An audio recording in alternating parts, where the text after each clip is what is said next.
E mais uma videoaula para vocês sobre o nosso conteúdo programático. Hoje vamos trabalhar no seu caderno aí, você vai acompanhar a aula número 9, ela trata-se de epitélio e tecido conjuntivo. Eu vou dividir em duas partes, viu, gente? Onde nesse primeiro momento a gente vai abordar o tecido epitelial, como o próprio capítulo já sugere aí, epitélio, e numa segunda videoaula que a gente vai colocar para vocês, nós vamos trabalhar com o tecido conjuntivo, certo? Então coloque aí, ó, na página 113 do seu caderno, onde a gente vai iniciar com a histologia animal nua e crua, né? Como a gente fala, histologia animal, o estudo do tecido ou da composição tecidual dos animais. Lembre-se que animais têm tecidos porque eles são multicelulares. E ao serem multicelulares, essa diferenciação celular, desde a origem embrionária, formou os folhetos. Esses folhetos foram originando as células precursoras dos tecidos e assim por diante no processo de diferenciação daqueles que são chamados de multicelulares, tá?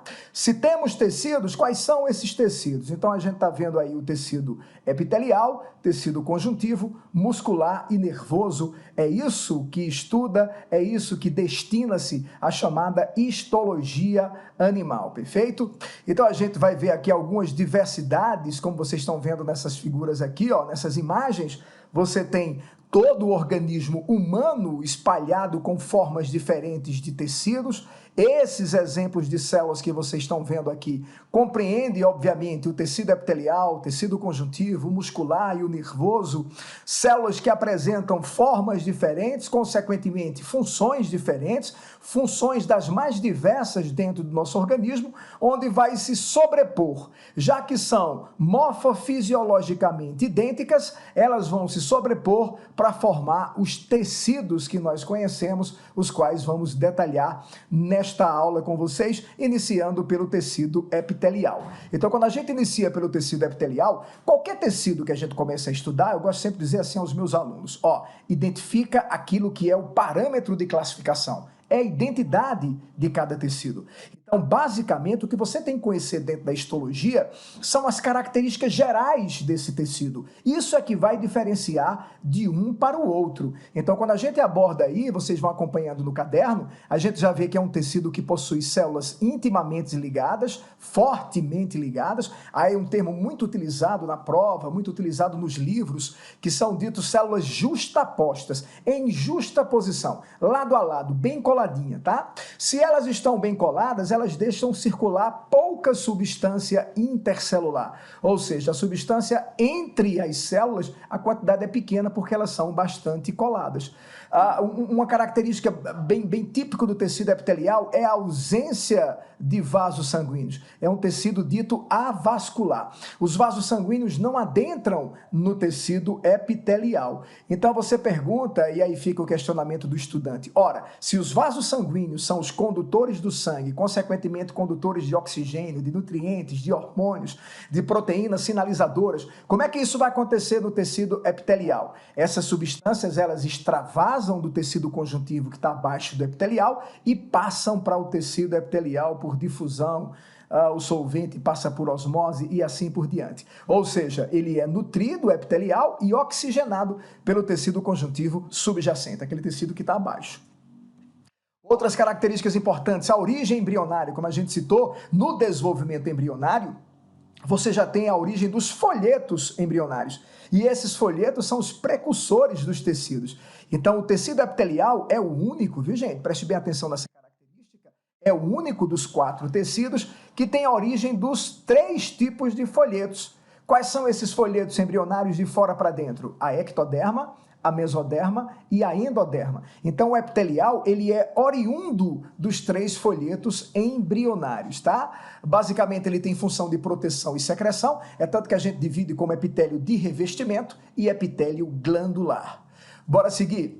Uma coisa importante, trabalhamos isso aí lá como inclusões da membrana plasmática, modificações da membrana plasmática. Aqui a gente aplica para vocês para justificar que esse tecido epitelial ele é fortemente unido? O que é que acontece entre suas células vizinhas para tornar esse tecido fortemente unido, tá? Em algumas regiões do corpo, mais do que em outras. Na pele, por exemplo, que é um grande exemplo de um dos constituintes do tecido epitelial, já que a pele é um grande órgão, ela é constituída por epitelial e por conjuntivo, a gente tem essas células fortemente unidas. E aqui a gente encontra regiões, especializações da membrana plasmática responsáveis por esse processo. Eu só vou tirar aqui as microvilosidades, ela não vai entrar aqui na nossa explicação, e vocês têm essa figura aí no caderno de vocês, porque aqui o que me interessa são as junções que acontecem deixando essa célula fortemente unida, seja na base, através do hemidesmossomo, ou seja, lateralmente através dessas estruturas que nós vamos conhecer.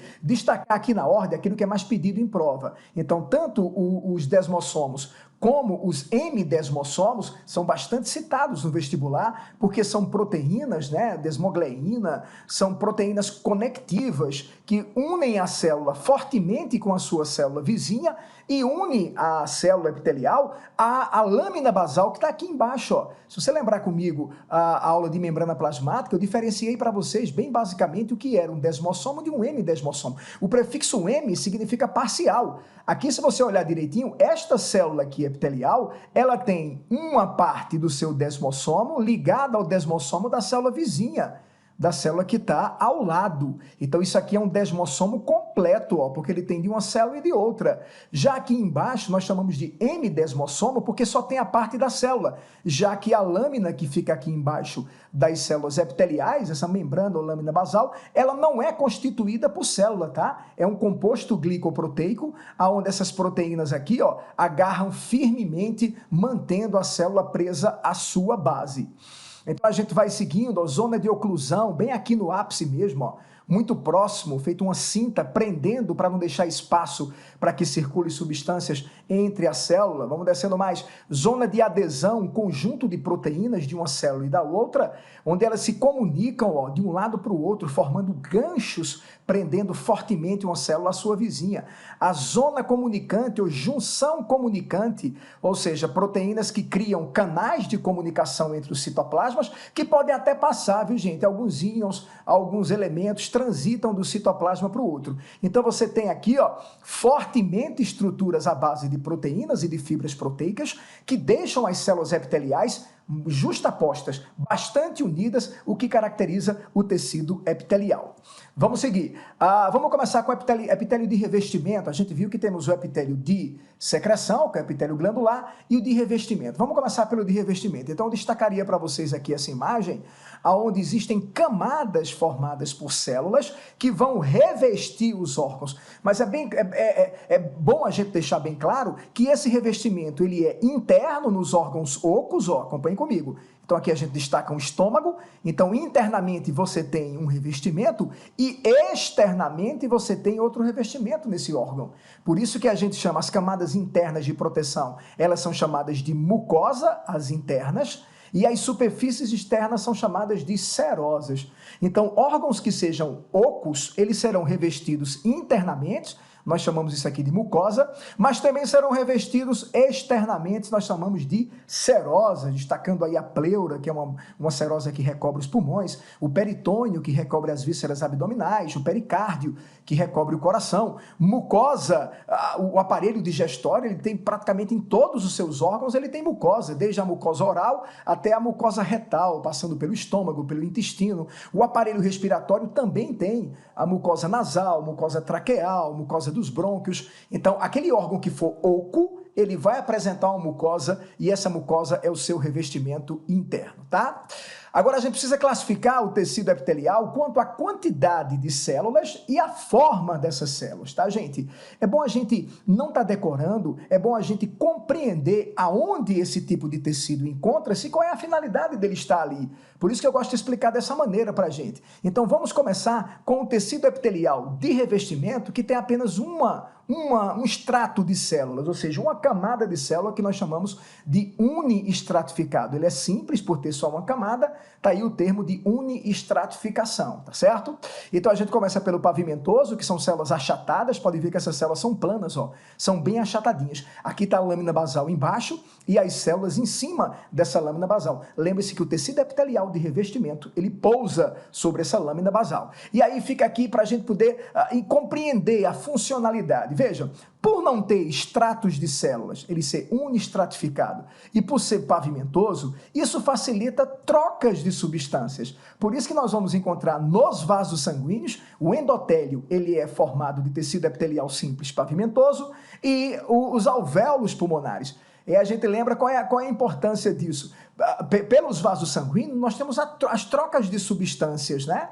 Entre o ambiente interno dos vasos sanguíneos, ou seja, dentro dos vasos, com o ambiente extravascular. E essa troca dessas substâncias que saem e que entram o tempo todo nos vasos sanguíneos acontece pelo endotélio. Cuidado para a gente não confundir que não é hemorragia não, viu gente? É um líquido que extravasa do plasma sanguíneo e passa a ser chamado de líquido intersticial para poder levar o oxigênio, os nutrientes, os hormônios. Depois ele volta para dentro da circulação sanguínea, trazendo o CO2, os excretas metabólicos, os resíduos das atividades celulares. Então essa troca aqui, ela é facilitada por essa camada pavimentosa e única que nós encontramos no pavimentoso. Do mesmo jeito acontece a troca gasosa em nível de pulmões, ou seja, a hematose nos alvéolos pulmonares. Então os alvéolos só têm uma única camada para facilitar esse trânsito de O2 do ar para dentro dos alvéolos e de CO2 dos alvéolos para o ar que você vai expulsar. Vamos agora entender a camada simples, porém de maneira colunar, ou seja, de maneira prismática. Só tem uma única camada, mas suas células são em forma de coluna. Ó. Você vai encontrar isso aqui no estômago. Então o estômago ele é constituído por esse tipo de células aqui em prisma, né? Ela é chamado colunar, prismático, são células alongadas, né? São células, não são achatadas como a gente viu anteriormente, são células em forma de prisma. A gente encontra no tecido epitelial estomacal, certo?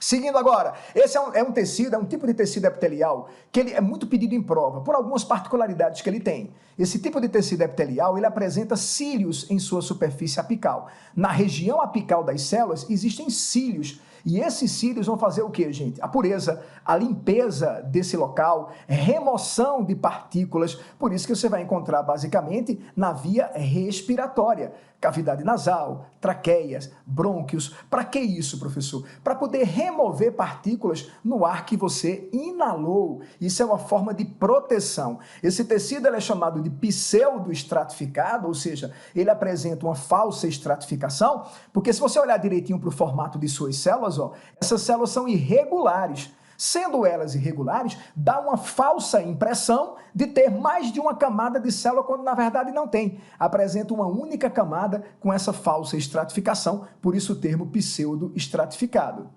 Ainda no grupo do tecido epitelial simples, a gente encontra o formato de suas células em formato de um cubo. E isso, gente, esse arranjo que forma-se aqui na célula, olha aqui a lâmina basal, a membrana basal, e as células aqui na forma cuboide, deixam estrutura cilíndrica interna. Por isso que sua localização é determinante. Nós vamos encontrar nos túbulos renais que compõem as unidades de filtração dos rins, chamadas de néfrons. Então, o formato desse tipo de tecido epitelial cúbico deixa geometricamente uma estrutura cilíndrica que, consequentemente, vai fluir substâncias dentro dele. Então, aqui a gente destaca os túbulos renais. Vamos agora para o tecido epitelial estratificado, aquele que vai ter mais de uma camada celular na sua composição. Você pode ver que a forma não muda, né, gente? Ou é pavimentoso, ou ele é colunar, ou ele é cúbico. O que varia é o tipo de camadas celulares. Então aqui a gente encontra mais de uma camada celular, por isso o nome é estratificado. Vamos conhecer o pavimentoso, ó. Mais de uma camadinha, lâmina ou membrana basal, não esquece disso, e as camadas de células sobrepostas. Nós vamos encontrar no esôfago isso aí, olha um grande exemplo aí, ó. O esôfago apresenta esse tipo de comportamento de células. A pele, né, a parte epitelial da pele também apresenta essa camada de célula. A diferença é que esse último extrato aqui da pele é queratinizado. É depositada essa proteína, matando essas células propositalmente para fazer a nossa camada, o nosso extrato queratinizado da pele. Perfeito? Colunar ou prismático, estratificado também. Você vê que a célula tem um formato de uma coluna, de um prisma, onde ela apresenta mais de uma camada de célula, por isso que ela é chamada de estratificada. A gente encontra isso aqui na via urinária uretral, ou seja, na uretra, obviamente, tanto a uretra masculina quanto a uretra feminina. E esse último aqui, ó, ele é estratificado, mas ele tem um comportamento curioso. Ele é chamado tecido epitelial estratificado de transição. E por que de transição? Porque ele varia o formato de suas células, geralmente as células da superfície, de acordo com a expansão desse órgão. Então a gente encontra aqui como exemplo a bexiga urinária. Então fica transitando a forma dessa célula de acordo com a bexiga está com um volume maior de urina dentro dela ou menor, por isso que o nome é de transição. Esses são os tipos de tecido epitelial de revestimento distribuído pelo corpo dos animais, destacando aqui o corpo do ser humano. Então aqui a gente tem a localização nessa imagem aqui, ó, distribuída pelo corpo, os túbulos renais, aqui a presença da pavimentosa no trato respiratório, nos alvéolos, e assim a gente tem a distribuição das formas e os tipos de tecido epitelial, ok? Vamos falar um pouquinho da pele humana. A gente não pode deixar, fala em epitélio, vem logo na mente a pele. Lembrando uma coisa que é muito importante, a pele, pequena parte da pele é de tecido epitelial. Grande parte da pele é de tecido conjuntivo. Se você olhar essa figura aqui, ó, você está vendo aqui epiderme, essa camadinha aqui, ó, formada por células pavimentosas estratificadas, essa camada é a parte epitelial da pele. Daqui para baixo, que envolve a derme e a hipoderme, você tem o quê? Tecido conjuntivo. Então, se a gente for imaginar a camada epitelial da pele, ela é muito pequena, ela é muito fininha. Boa parte da pele é formada de tecido conjuntivo. Mas não tenha dúvida que o que se exposta, né? Ou seja, o que está do lado de fora, aquilo que é visto pelas pessoas, obviamente, é a parte epitelial de nossa pele, né? Que aí você vai encontrar os poros, os pelos, né? Que já vem da inserção aqui do conjuntivo, a camada queratinizada que eu falei para vocês, que é esse extrato aqui queratinizado que vai descamando com o atrito, com o asseio, o ressecamento, a umidade do ar, tá? E as terminações nervosas que aqui chegam para a gente perceber a dor. Na derme a gente encontra as glândulas sudoríparas, as glândulas seráceas ou sebáceas, né? O músculo que vai garantir que o pelo fique eriçado. Então você vai encontrando aqui embaixo já essas estruturas, ó. Então, por que o pelo fica eriçado? Porque a musculatura movimenta para que haja esse movimento também no pelo. A gente vai encontrar também as glândulas sudoríparas, muito importante para o controle da temperatura, né, gente?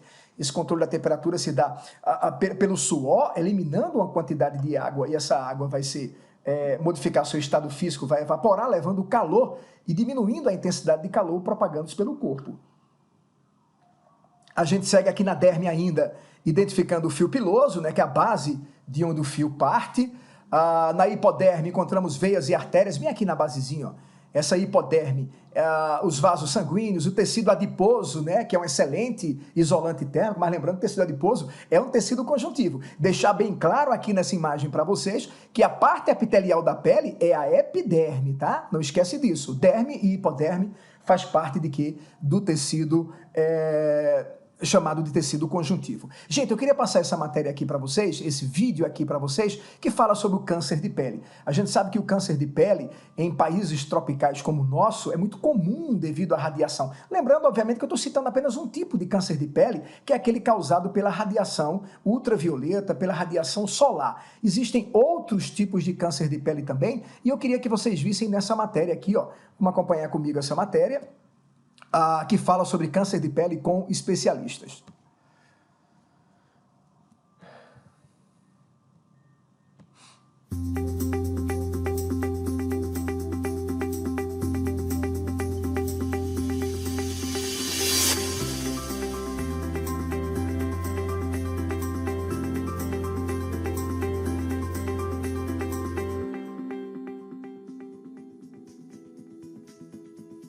O dermatologista é o profissional mais capacitado, né, que está habilitado a fazer o diagnóstico dos cânceres de pele. Mas, na realidade, todo médico deve suspeitar de um câncer de pele.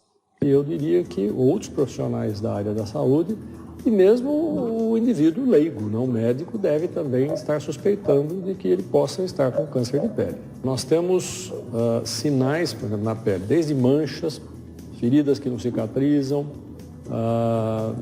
pintas que mudam de forma ou de cor,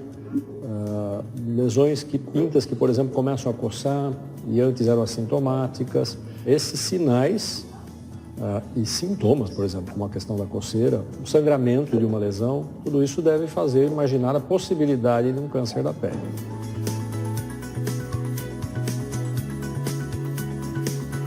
O câncer de pele tem cura, obviamente. Quanto mais precocemente nós fazemos o diagnóstico, maior a chance de curar o indivíduo. O principal tratamento para o câncer de pele é a remoção do câncer em si, né?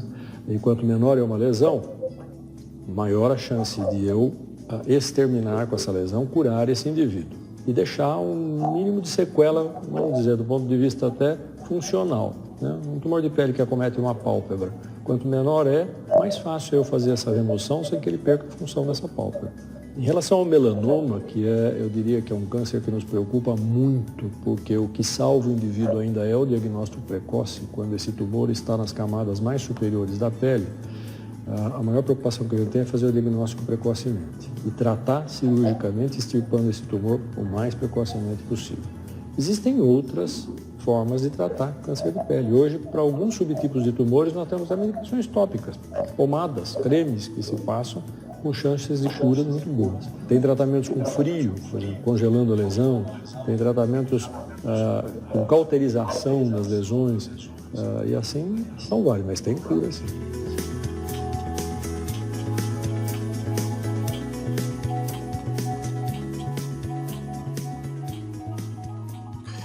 Tá aí um vídeo mostrando pra gente alguns tipos de câncer de pele, formas de terapias, né, de tratamento. A medicina nos dando um bom sinal que esse tipo de câncer é um tipo de câncer que tem uma boa possibilidade, probabilidade de cura. Então, bem bacana a gente ter visto esse vídeo aí falando sobre o câncer de pele. Vamos seguir com o nosso assunto aqui, indo agora para o epitélio glandular. Nós vimos o epitélio de revestimento e agora a gente vai conhecer o epitélio glandular, consequentemente a formação das glândulas. Lembrando, obviamente, que a gente sempre cita as glândulas que são pluricelulares, mas tem glândulas, gente, que é formada por uma única célula, tá? A gente vai destacar aqui as glândulas mais relevantes, obviamente, aquelas que têm um apelo maior nos textos, nas provas, nas questões, nas publicações e artigos, mas também existem glândulas unicelulares localizadas no corpo da gente que têm o seu poder de secreção. Falou em glândula, falou em secreção. Cuidado com esse termo, tá, gente? Secretar significa eliminar algo que a glândula produziu, que as células internas dessa glândula produziu. Agora, o que a gente vai entender é o destino dessa eliminação, desde a origem da glândula até o destino desse produto que está sendo eliminado. Então, quando eu olho aqui para esses dois esquemas, ó, o desse lado de cá, do lado esquerdo aqui da imagem do lado direito, eu estou vendo que inicialmente a origem é a mesma. Isso aqui são células epiteliais, ó, tanto aqui quanto nesse outro lado também, acompanha aqui com o cursor, que vão invaginando, que vão adentrando o tecido conjuntivo. É assim que formam-se as glândulas pluricelulares, ó. Eles vão adentrando o tecido conjuntivo subjacente e aqui, ó, na imagem representada pela letra C, é que eu tenho a diferença nos dois processos, já que A e B são comuns às duas formas de formação glandular. Então aqui em C eu estou vendo que ficou uma abertura, um canal que a gente chama de quê? De duto, aonde o material produzido vai ser lançado para fora da glândula, e aqui eu estou vendo que fechou o ápice dessa região epitelial, ó, a glândula ela está fechadinha, e aqui ela tem uma estrutura geralmente ovoide ou discoide, aonde o material produzido aqui dentro será lançado na corrente sanguínea. Essa é a diferença fundamental de uma glândula, acompanha comigo, exócrina para uma glândula endócrina. Tá aqui a diferença. Então, por que essa glândula ela é exócrina, professor? Porque o conteúdo aqui produzido, ele vai ser liberado num duto, né, num condutor, e este lançará por um orifício que essa glândula apresenta. Enquanto que as endócrinas, você tem um sistema fechado de células ladeadas, onde a substância aqui produzida será eliminada diretamente para os capilares sanguíneos que rodeiam essa glândula. Aí você pergunta, mas nós não vimos que o tecido epitelial ele é avascular, mas veja que as células epiteliais que originaram a glândula, elas adentraram o conjuntivo. Aqui já é tecido conjuntivo, aqui em cima é que é tecido epitelial. Então a gente vai diferenciar e classificar, vimos aqui a origem, vamos conhecer agora os tipos. Então aí no material de vocês têm as glândulas exócrinas, vamos ver já já as imagens, endócrinas e as mistas. Ora, exócrina, o próprio nome já diz, onde a gente viu anteriormente, vai lançar para fora da glândula o material secretado, o material a ser eliminado. Temos como exemplo as salivares, as lacrimais, sudoríparas, mamárias e as sebáceas, que também são chamadas de seráceas. Todas elas espalhadas em nosso corpo, elas são glândulas classificadas como exócrinas. As endócrinas, que nós temos vistos anteriormente, onde ela é fechadinha, libera o material aqui, o conteúdo chamado genericamente de hormônio, não vamos esquecer disso, os hormônios são liberados diretamente na glândula sanguínea, por isso que essa glândula é chamada de endócrina, ok? Aí nós temos como exemplo a hipófise, que fica na região da cabeça, a tireoide, que fica, ou tiroide, né, como estão chamando recentemente, fica na base do pescoço, as suprarrenais ou adrenais, que estão cada um em cima de cada rim. E nós temos a glândula mista. Em nosso corpo nós temos uma glândulazinha que realiza os dois papéis simultaneamente, que é chamado pâncreas. O pâncreas tem função endócrina e o pâncreas tem função exócrina. Essa classificação que a gente vai ver, ela é exclusiva agora das glândulas exócrinas, tá ok? A gente classifica elas como merócrinas, apócrinas, holócrinas, exclusivamente as glândulas exócrinas, que eu vou mostrar já já para vocês. Aí você pergunta, essa classificação é baseada em quê? No modo de eliminação. De que forma esse conteúdo vai sair dessa glândula, já que trata-se de uma glândula exócrina. E aí eu gosto sempre de apelar para o aluno raciocinar ao invés de decorar. Ao invés de ele estar com esses nomes ou montando prefixos e sufixos na cabeça dele, é muito mais simples ele entender a natureza do material que está sendo eliminado pelo comportamento da glândula. Olha só, acompanhe comigo. As glândulas chamadas de merócrinas, apenas o conteúdo é secretado. As células ficam preservadas, as células ficam mantidas e garantidas. Aí você imagina, ora, se essas glândulas, elas são revestidas pela musculatura e a musculatura aperta para que o conteúdo saia, se esse conteúdo ele sai com fluidez, a glândula vai manter-se preservada. E para que esse conteúdo saia com fluidez, ele não pode ser um líquido denso, não pode ser um líquido concentrado, é uma substância mais fluida, como é o caso das lágrimas, do suor e da saliva. Se você lembrar direitinho, são soluções muito parecidas, né? Tanto as lágrimas das lacrimais, o suor eliminadas pelas sudoríparas, quanto também as chamadas salivares, que são eliminadas pelas glândulas localizadas na região da cabeça do indivíduo. Então você vê que esse tipo de glândula aqui, apenas o conteúdo sai sem danificar as células. Quando a gente vem para as glândulas apócrinas, parte do citoplasma dessas células é eliminado junto com a secreção. Aí eu volto para você, para aquele raciocínio logo, para você imaginar uma coisa. Veja, se eu imaginar a densidade do leite com a densidade da saliva, das lágrimas, a concentração do leite com a concentração das demais, o leite é um pouco mais concentrado, né, gente? É menos fluido do que essas substâncias que a gente citou quase agora. Então, na hora em que a musculatura aperta essas glândulas, partes do citoplasma das células que compõem as glândulas mamárias saem junto com o leite, por isso que essas glândulas são chamadas de apócrinas. Quando eu venho aqui para as glândulas holócrinas, crina significa glândula, holos significa total, você tem aqui, gente, as células indo junto com o material a ser secretado. Ou seja, aperta-se com uma força maior nessa glândula para que essa substância saia, e quando a substância sai, ela leva consigo pedaços de células e células inteiras vão embora junto com esta secreção. Aí fica fácil para você compreender, porque esse conteúdo a ser liberado é o conteúdo à base de lipídio, é hidrofóbico. É um tipo de cerídeo que é eliminado por essas glândulas seráceas, geralmente localizado nas costas, no rosto, tá? Localizado na região do tronco. E aí, quando há a eliminação dessa substância, há uma força muito grande apertando essa glândula, aonde células vão embora junto. Por isso que as holócrinas são também a que tem a maior capacidade de regeneração. Veja outro raciocínio e um pensamento curioso. As holócrinas têm uma regeneração maior do que as merócrinas, que têm uma regeneração menor do que as apócrinas. Vamos refazer o nosso raciocínio? Quem tem maior quantidade de regeneração? As holócrinas, porque boa parte das células vão embora junto com a secreção. Depois, as chamadas apócrinas, porque pedaço desse citoplasma vai embora junto com a secreção. E as merócrinas, essa não tem problema, porque as células ficam o quê? Preservadas durante a secreção. Essa forma de classificação que vocês estão vendo aí é específica para as glândulas chamadas de glândulas exócrinas. Então aqui a gente tem alguns exemplos de glândulas exócrinas, ó. Esses dois tipos que vocês estão vendo aqui, a primeira chamada de salivares, e essa aqui de baixo, a chamada lacrimal, elas são exemplos de glândulas merócrinas. Olha aqui a localização, ó, as parótidas, né, localizado lateralmente, aqui embaixo da língua sublinguais, eu estou falando no plural porque é um par de cada uma, né, gente? E aqui embaixo da mandíbula, as chamadas submandibulares ou submaxilares, ok?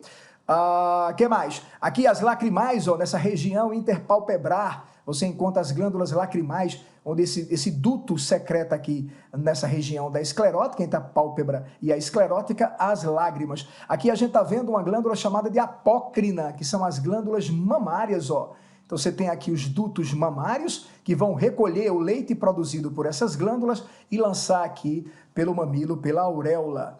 Vamos ver alguns exemplos aqui de glândulas endócrinas. Então aqui a gente já encontra a hipófise, ó, a glândulazinha mestra que a gente vai estudar lá em tecido, chamado tecido conjuntivo, em sistema endócrino. Aqui embaixo a gente se depara com as glândulas chamadas de glândulas suprarrenais ou adrenais, ó, um par, por isso que está no plural, um em cima de cada rim, localizado aqui, ó. Nós vamos conhecer as funções dela dentro do sistema endócrino, já que as glândulas são glândulas endócrinas, e essa glândulazinha que a gente tem aqui na base do pescoço, chamada de tireoide, ou tireoide, como ela era conhecida. Então aqui você tem glândulas classificadas como endócrinas. Perfeito, gente? Então assim a gente fecha a nossa aula de hoje, a primeira parte do capítulo que fala de epitélio e de tecido conjuntivo também. Na nossa segunda parte a gente vem com tecido conjuntivo para vocês, tá? Até a próxima e um abraço a todos.